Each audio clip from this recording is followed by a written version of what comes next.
Hello and welcome back. My name is Jack B. And as always, thank you for viewing my video. Before I get into the topic of this video, I think a review of some terms and definitions would be helpful.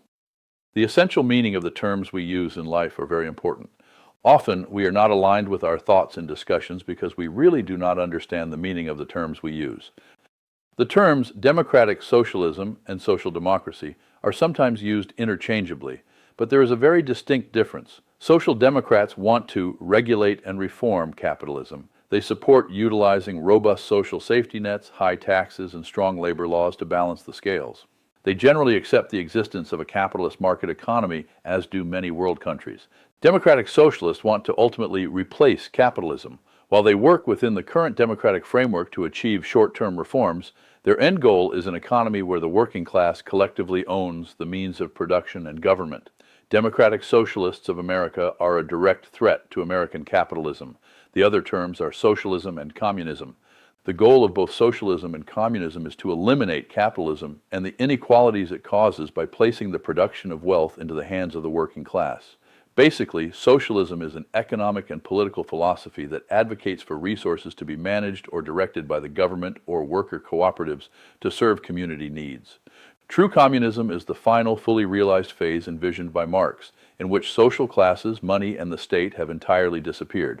In countries that have adopted communist models, the state took over ownership of all resources. Rather than achieving a stateless society, communist regimes historically resulted in dictatorships where dissent was suppressed and personal freedoms were severely restricted. There are a lot of people waving a new banner, the Democratic Socialist of America banner. Unfortunately, the general public who waves the banner may not be aware of all the platform items of the DSA. They adamantly support the first several items on the list, which are always highlighted and talked about. But if they looked at the entire list, I am not sure they would entirely agree with it. I think that if they took the time to imagine a world governed by those principles, they would realize that in reality it couldn't work. What people do not realize is that this variety of socialists only include the name Democratic in their moniker to attract a larger voting bloc. In addition, they use topics relevant to most people, such as healthcare, equality, and cost of living to gain support for their party.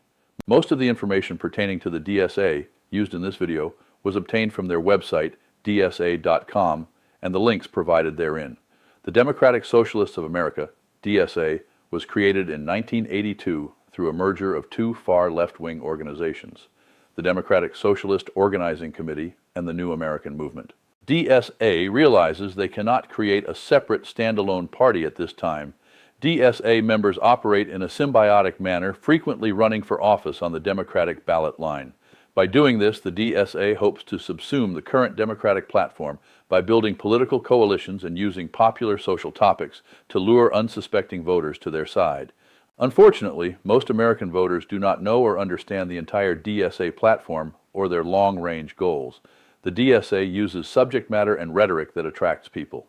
The short-range or immediate attractions include Medicare for all, the Green New Deal, a 32-hour work week, raising the minimum wage, and strengthening labor unions to shift wealth and power away from corporations and the capitalist class. They espouse universal rent control, public housing, and bringing major economic drivers, such as energy, transportation, and healthcare, under public control. Decisions on production and distribution would be decided by workers and the public. The DSA will remove essential human needs from the private, for-profit market entirely. This includes guaranteeing universal free access to quality housing, healthcare, childcare, higher education, and food. What people may not know or see is that there are other items or long-range goals on the DSA platform that are in opposition to the American way. The DSA plans to replace capitalism through a dual approach. They want to build a massive working-class movement to pass radical reforms that immediately weaken corporate power, then transition major economic drivers into public ownership. In fact, their entire platform is anti-American. I know that sounds radical, but let's see what the facts reveal. The DSA is definitely anti-capitalism. Many factions within the DSA advocate for replacing the current U.S. Constitution. Their approach will be to replace it with a newly drafted document. They would also replace the current Bill of Rights with the newly drafted Bill of Rights for Socialism. The DSA wants to abolish the Senate, the Supreme Court, and the Electoral College. Although, in fairness, it's possible that many people want to see the Electoral College go and have a direct vote. They want to subordinate the executive and judicial branches of government directly to the will of a popularly elected legislative body. The DSA wants to expand voting rights to non-citizens and individuals with criminal convictions. They plan on slashing military spending, reallocating funds to community investments, and pursuing non-interventionist foreign policies. The DSA strongly opposes U.S. militarism, imperialism, and foreign intervention. The organization advocates for the drastic reduction in the military budget, closing all overseas bases, and ending foreign military aid. They clearly want to defund the police, demilitarize communities, remove police from schools, free convicted criminals from prison and jails, and repeal laws. Their pretense is that the money saved can be used for community self-governance, safe housing, and public care. The DSA explicitly advocates for the abolition of police and prisons. They want a society that replaces law enforcement with community-led public safety. Their goal is to eventually dismantle the carceral state. They demand annual budget cuts to police departments, redirecting these funds toward social resources like housing, mental health services, and community-led violence interrupters. Prominent current Democratic Socialists who have advocated for defunding or reallocating police budgets include Representatives Cori Bush, Ilhan Omar, Ayanna Pressley, Rashida Tlaib, and Alexandria Ocasio-Cortez. Bernie Sanders identifies as a Democratic Socialist. However, his version focuses on reforming the capitalist system through robust social programs rather than abolishing it entirely.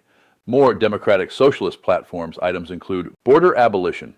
The official platform of the DSA explicitly supports open borders, the right to free movement, demilitarizing borders, and ending all deportations and immigrant detention. They also advocate for immediate amnesty and full access to social services for all immigrants.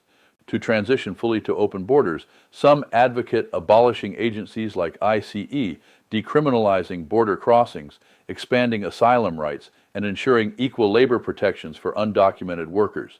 Democratic socialism faces significant economic and political challenges. It stifles innovation and productivity due to reduced market incentives. It adds to the administrative inefficiencies of extensive government central planning, and it has the potential for severe political conflict arising from the radical wealth redistribution required. By emphasizing collective wealth and reducing the financial rewards for individual effort and risk-taking, the system can diminish the drive to innovate, to work extra hours, or to start new businesses. There is no motivation to advance. Without free market price signals, governments often struggle to allocate resources efficiently, which can lead to shortages, rationing, and a lower overall standard of living. In short, democratic socialism is not sustainable. A forced massive redistribution of wealth and control over the means of production generally requires immense state power. Critics argue that suppressing opposition from wealthy or upper middle classes can inadvertently lead to authoritarian rule and the suppression of personal liberties. Historically, the economic controls necessary for socialism directly clash with democratic processes. There is some debate that this demonstrates socialism and democracy are fundamentally incompatible. When the state controls large segments of the economy, such as railroads, energy, healthcare, education, and housing, bureaucracies become bloated, slow-moving, and highly susceptible to mismanagement and corruption. Far-right and far-left extremism use the same tactics. In choosing an extremist side, the question is really, do you want to see the Ringling Brothers sideshow or the Barnum and Bailey sideshow? After the initial viewing, one realizes they are the same but add no value to one's future. In summary, any and all social enhancements for the people are great, but the money needs to come from somewhere, and it must be sustainable. To gauge the success of socialism or communism in any of its many forms, we just need to look at other countries around the world such as North Korea, Russia, China, Laos, and Vietnam. In addition, free public ownership of anything has not been successful. It has resulted in many dictators, corruption, infrastructure decay, a lower standard of living, and unhealthy living conditions. So back to the question, is the DSA anti-American? Finally, there are issues in America that need to be addressed. The solutions should be equitable and addressed by our elected leaders who are directed by the American people. This means our elected leaders need to act for the benefit of the American public, not for themselves. Far left or far right extremism is not the answer.